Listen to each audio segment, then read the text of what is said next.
Renault 5 1972-85. Images and details of the Renault 5 were published on December 10, 1971, the car's formal launch following on January 28, 1972.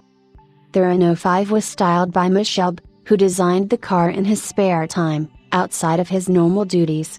When Renault executives learned of his work, they were so impressed by his concept they immediately authorized a formal development program. The R5 featured a steeply sloping rear hatchback. Had wanted the taillights to go all the way up from the bumper into the C-pillar, in the fashion of the much later Fiat Punto and Volvo 850 Estate wagon, but the lights remained at a more conventional level. It was launched onto the right-hand drive UK market in the autumn of 1972, where alongside the recently launched Fiat 127 it competed as an imported but more modern alternative to British Leyland's Mini and Chrysler Europe's Hillman Amp, and without competitors from Ford or Vauxhall. The 5 narrowly missed out on the 1973 European Car of the Year award, which was instead given to the Audi 80. Died of cancer in 1971, just months before the car he designed was launched. The R5 borrowed mechanicals from the similarly popular Renault 4, using a longitudinally mounted engine driving the front wheels with torsion bar suspension. OHV engines were borrowed from the Renault 4 and larger Renault 8. There was a choice, at launch, between 782cc and 956cc according to price level. A 5TS/5LS with a 1289cc engine from the Renault 12 was added from April 1974. As on the Renault 4, entry-level Renault 5s had their engine sizes increased to 845cc in 1976 and at the top of the range later models had the engine sizes expanded to 1397cc. It was one of the first modern superminis, which capitalized on the new hatchback design, which Renault had patented on its R16, launched in 1965. It was launched a year after the booted version of the Fiat 127, and during the same year that the 127 became available with a hatchback. The R5 was launched 3 years before the Volkswagen Polo and Vauxhall Chevette, and 4 years before the Ford Fiesta, new superminis which met the growing demand for this type of car in Western Europe.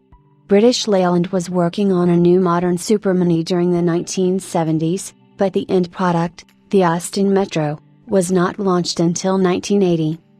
Although the mechanical components came from earlier models, body construction involved floor sections welded together with the other body panels, resulting in a monocoque structure. The approach had by then become mainstream among many European automakers, but represented an advance on the mechanically similar Renault 4 and Renault 6, both of which used a separate platform.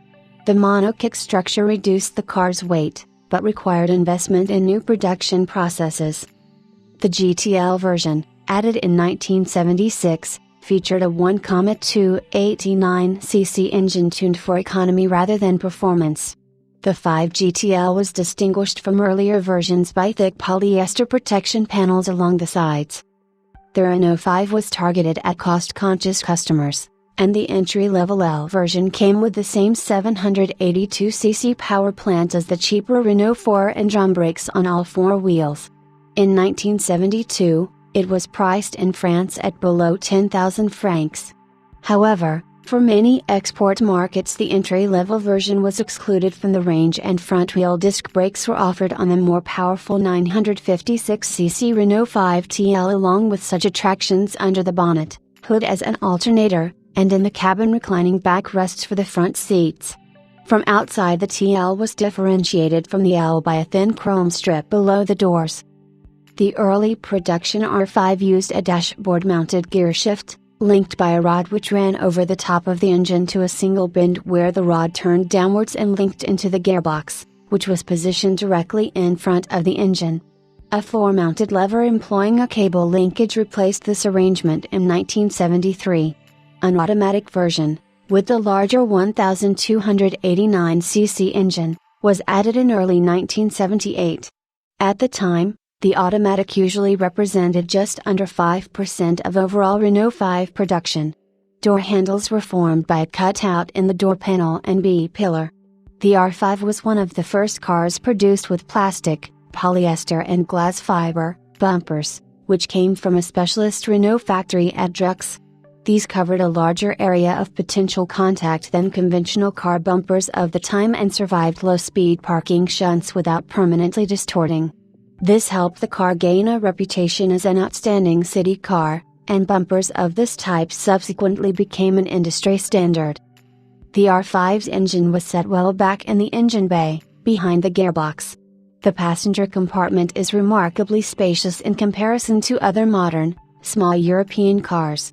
The Renault 5 body's drag coefficient was only 0.37, with most European cars going up to 0.45.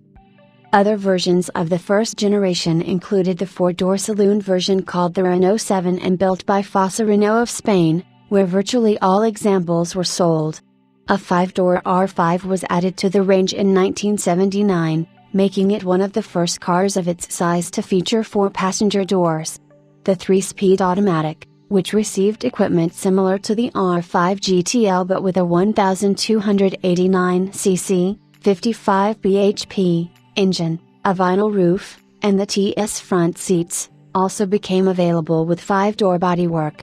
In March 1981, the automatic received a somewhat more powerful 1.4-liter engine, which paradoxically increased both performance and fuel economy at all speeds.